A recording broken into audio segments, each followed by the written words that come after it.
Feito por Elas, o podcast que discute o protagonismo das mulheres no audiovisual.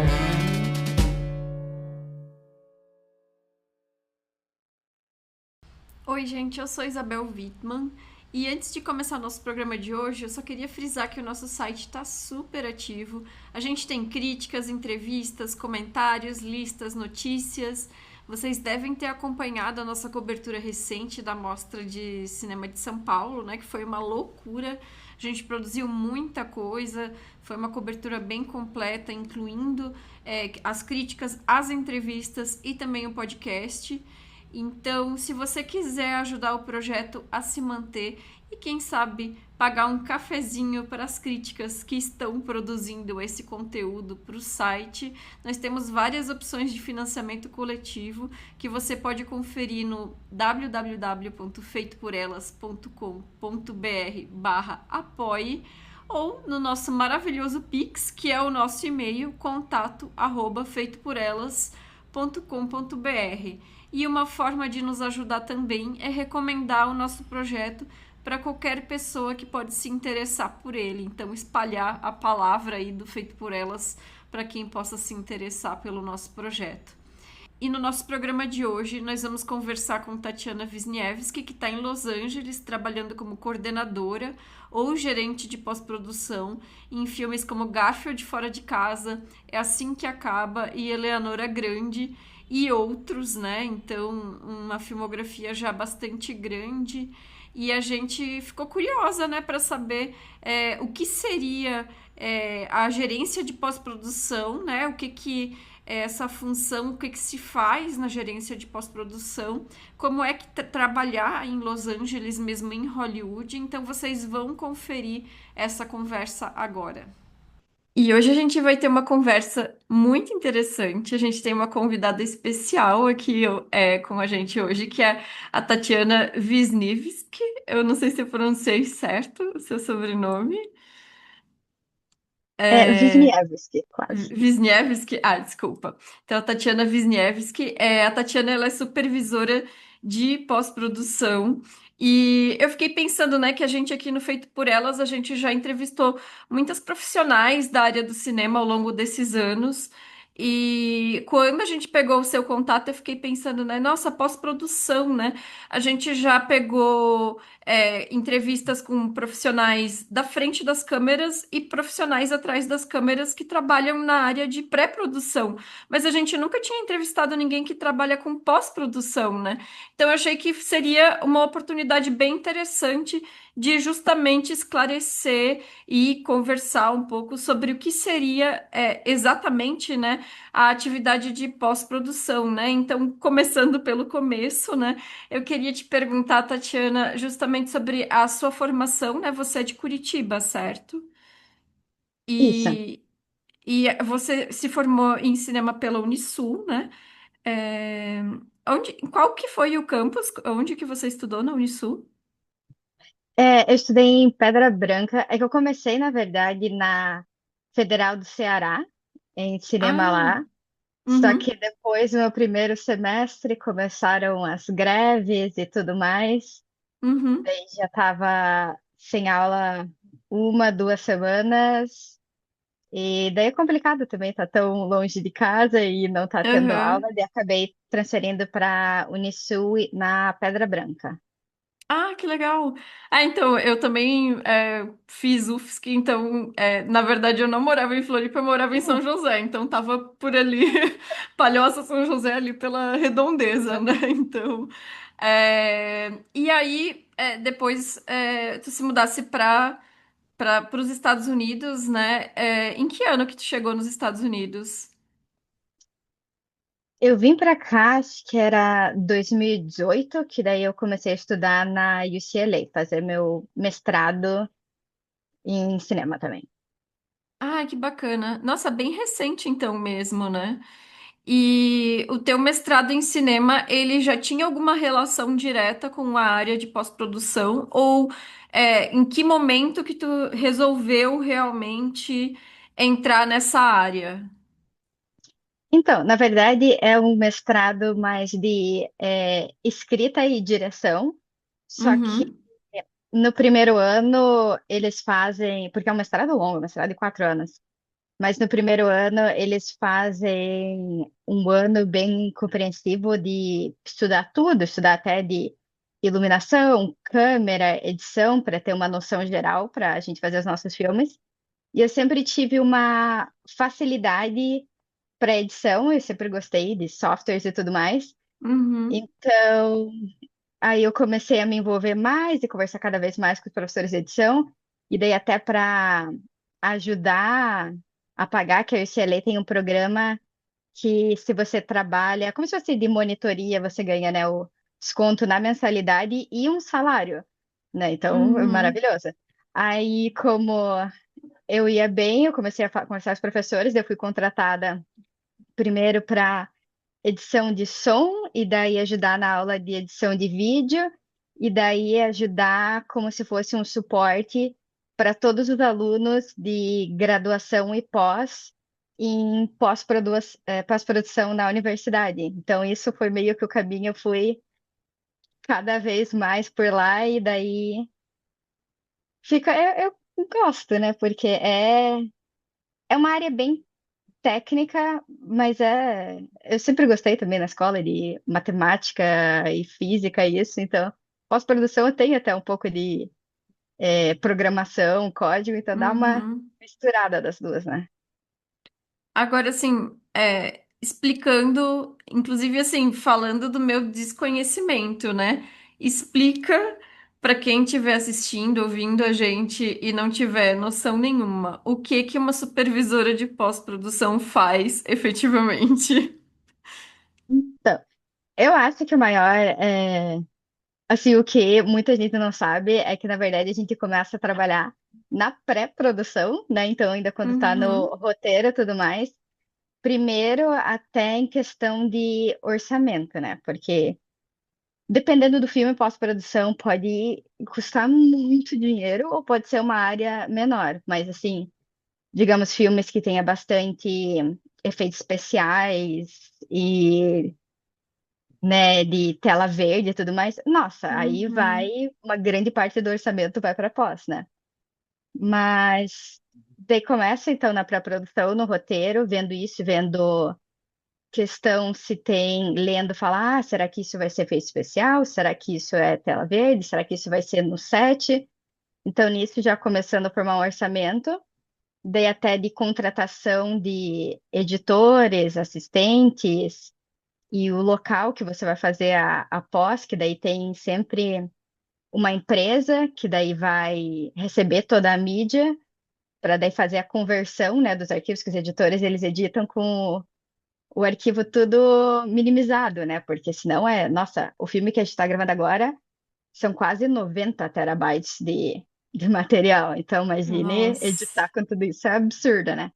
Uhum, Mas daí tem tudo isso, daí durante a produção em si, eu fico como o contato entre a gravação e o assistente de edição, o assistente, né, a editora, para ver se uhum, a mídia tá indo tudo, porque normalmente dos filmes, para até agilizar, porque normalmente tem que ter o corte do diretor no máximo 10 semanas depois que o filme se encerra, então a gente começa a editar já no segundo dia de gravação, né? Então, o arquivo que vem no uhum. primeiro dia, já o editor tá no segundo dia já montando as cenas, o que até Um eu acho processo em ótimo. paralelo, né?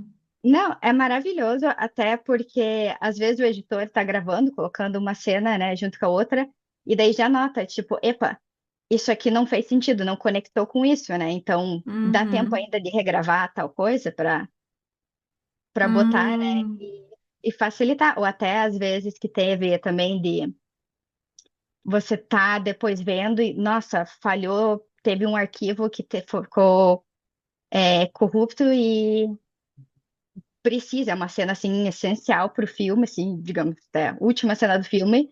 Então, a melhor coisa é fazer isso durante a produção para facilitar esse de uhum. regrava, refaz.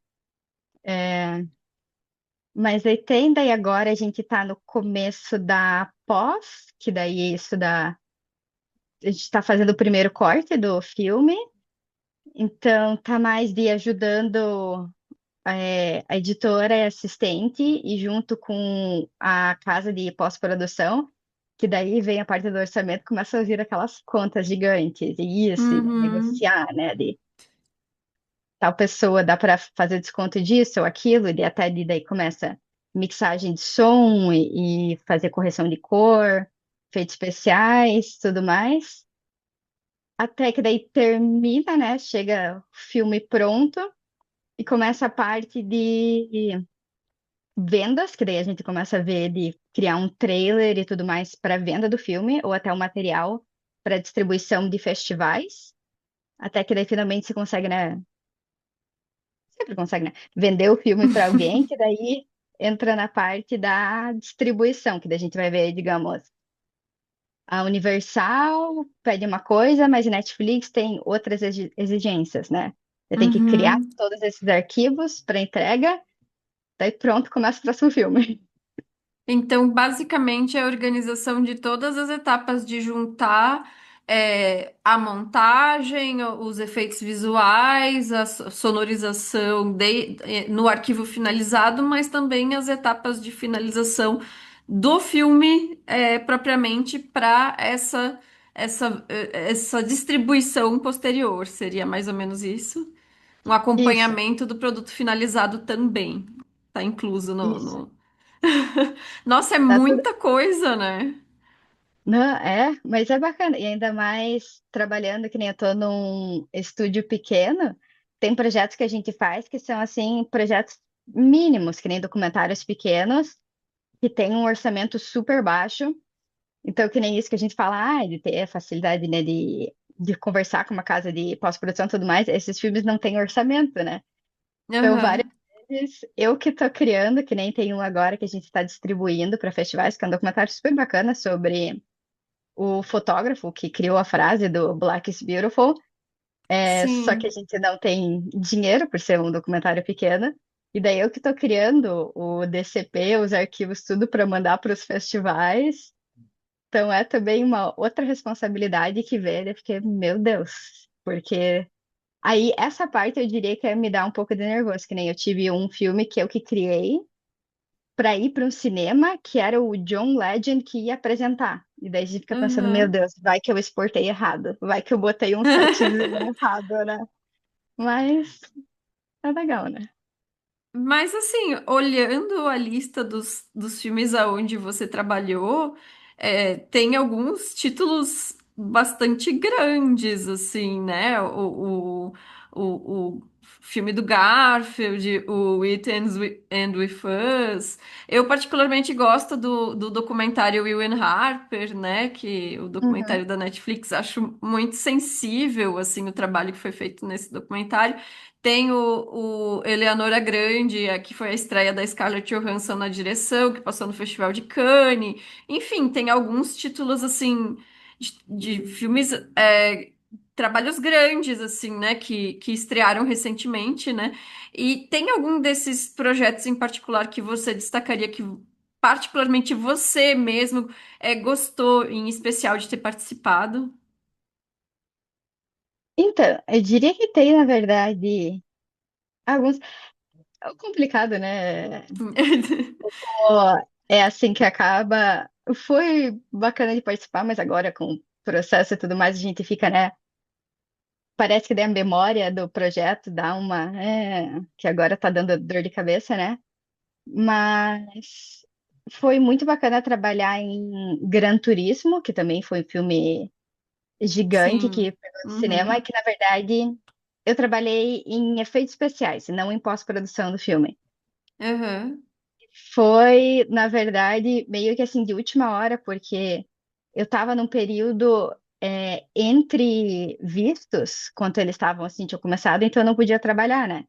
Aí, quando eu consegui o meu visto, a minha permissão de trabalho, eu mandei mensagem para a equipe deles de efeitos especiais, perguntando: precisam de alguém, se precisam de ajuda, ali eu posso trabalhar, começar segunda-feira. Isso era um sábado.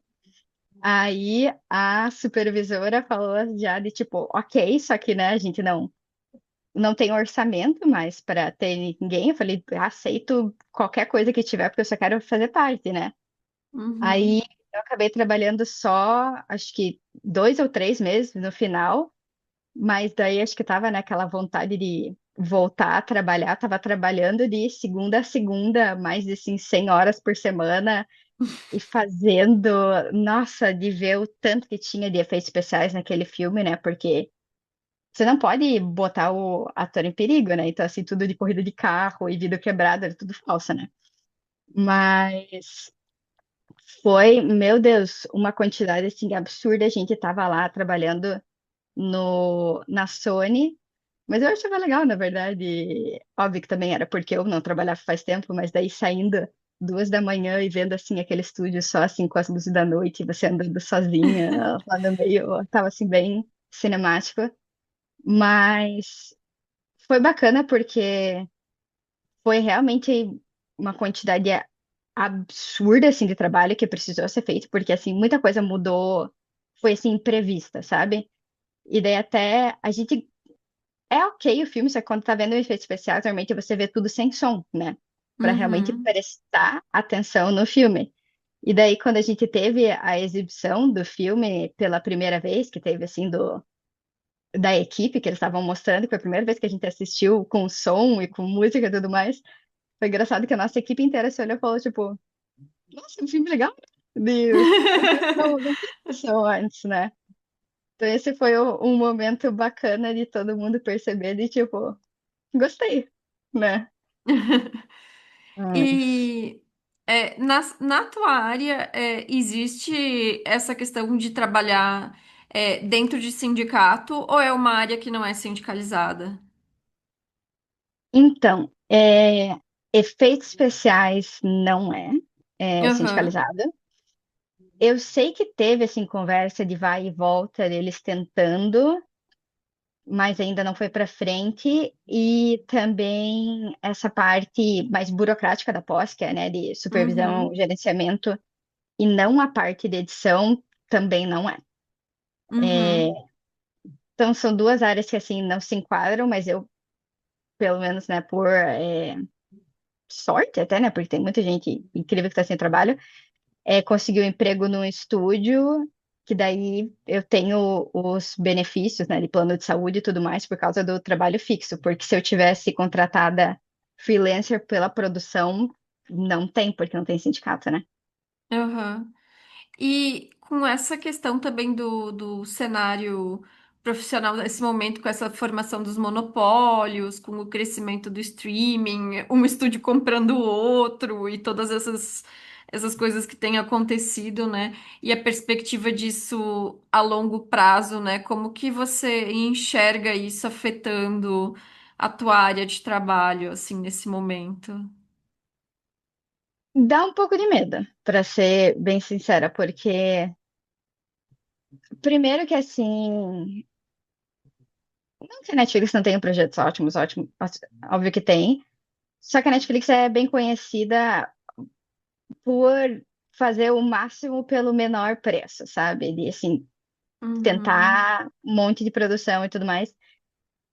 Então, tendo isso e eles tendo esse monopólio, comprando várias, a gente sabe, assim, não sabe, mas tem uma impressão de que o provável é que eles vão manter, assim, essa mesma equipe deles, só que em vez de a pessoa estar trabalhando em 5 projetos, agora vai estar trabalhando em 10. Então, você só vai botar mais para o mesmo que já tem, em vez de contratar mais pessoas e contratar mais equipes.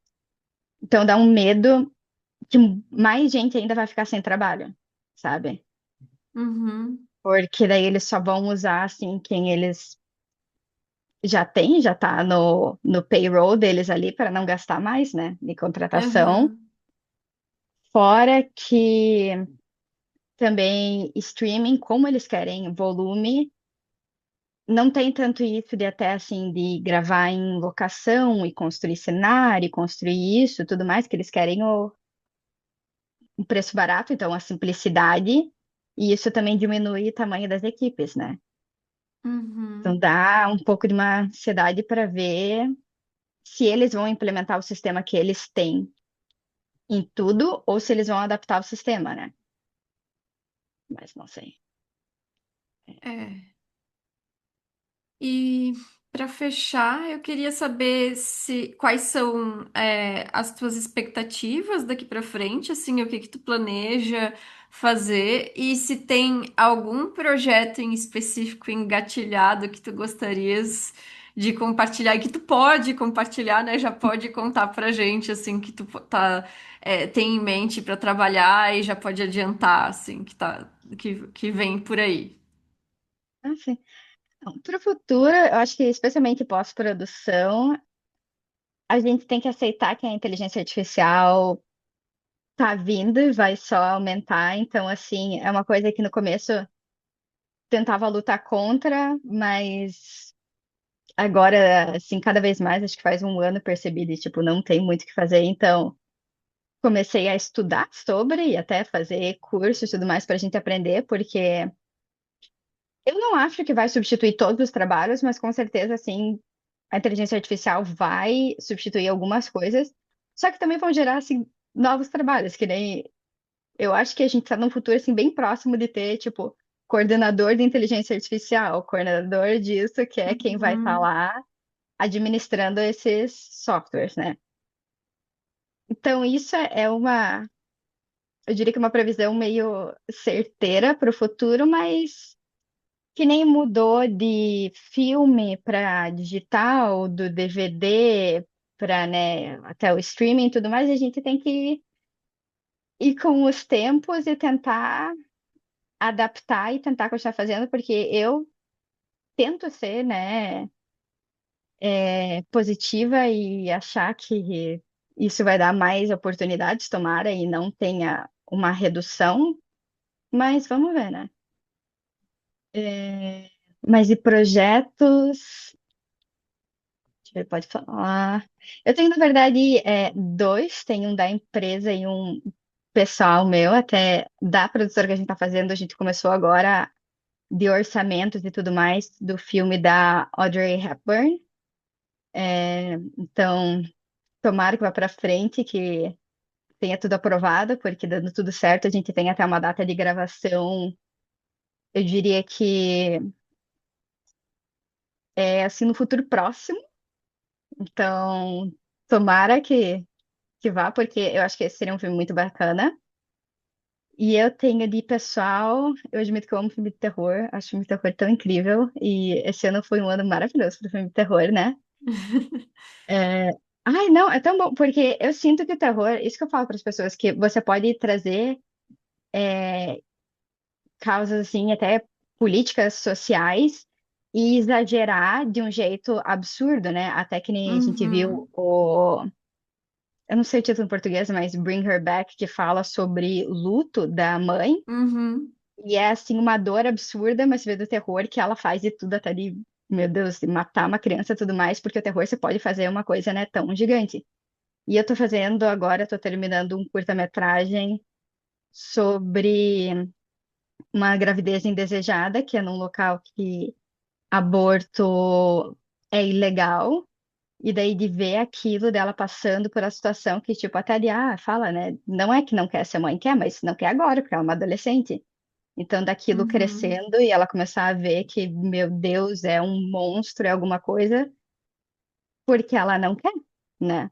Então, é Uhum. a visão do terror de uma gravidez que ela gostaria de ter terminado e daí ver o processo de como que era.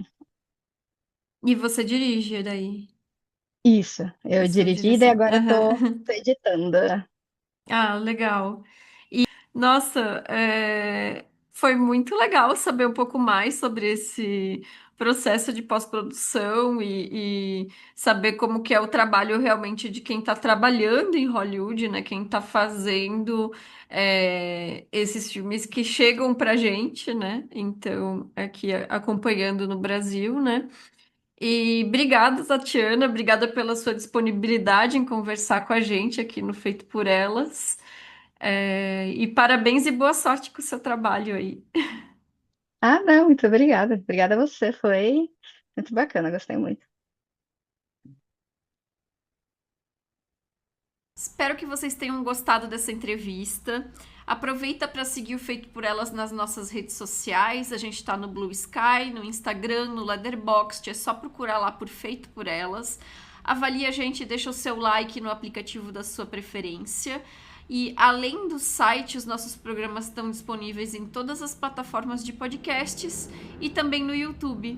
Se você quiser entrar no nosso grupo do Telegram, vai ficar linkado na postagem no nosso site. E o nosso grupo de Telegram é o melhor lugar da internet para conversar sobre qualquer coisa e não só sobre cinema. Mande seus comentários para o nosso e-mail contato@feitoporelas.com.br ou lá no nosso site feitoporelas.com.br.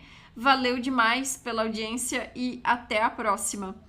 Pesquisa, roteiro, apresentação, produção, arte da capa e edição, Isabel Wittmann. Vinheta de abertura composta por Felipe Aires. Locução da vinheta, Débora Garcia.